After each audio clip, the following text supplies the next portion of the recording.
Number 3, Aligate. The U.S. military has been denying for weeks that its attack on the village of Azizabad in Afghanistan on the 22nd of August killed roughly 90 innocent villagers. Our Pentagon insisted this was Taliban propaganda. The casualties were nowhere near that high, if any, and said it had its own neutral witness, an independent journalist eyewitness, embedded with the U.S. force that attacked the town. Turns out the independent journalist was Oliver North of Fox Noise. Realizing that A, he's not a journalist, B, he's not independent, and C, his eyewitnessing includes seeing things that aren't really there, the military has now reversed its stance on Azizabad and announced it is requesting an outside investigation into the massacre of civilians.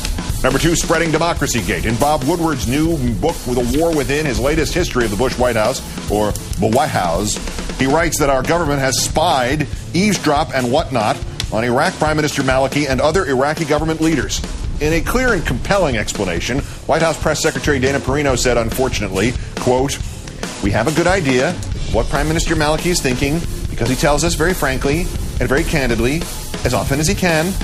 Asked if that was a denial about the spying, she said, "I didn't deny it. I said I declined to comment on it. Maybe they're spying using ESP."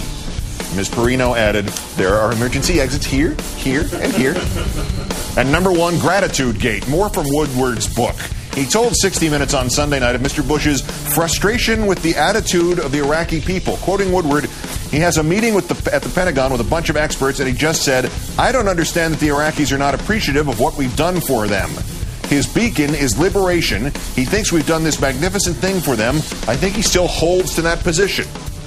Try to take this all in from the perspective of an Iraqi. Somebody invades our nation, deposes our dictator, many innocent civilians die.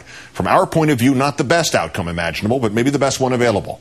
But within 6 weeks, the guy leading the invasion even declares mission accomplished, so we all start looking at our watches and waiting for these people to leave.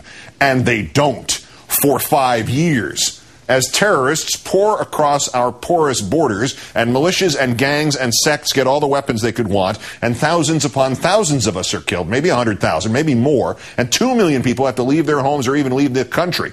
And 5 years later, having still not left, the chowderhead running the invading country is expecting us to send him a big card we've all signed saying, "Thank you, President, you killed my cousin."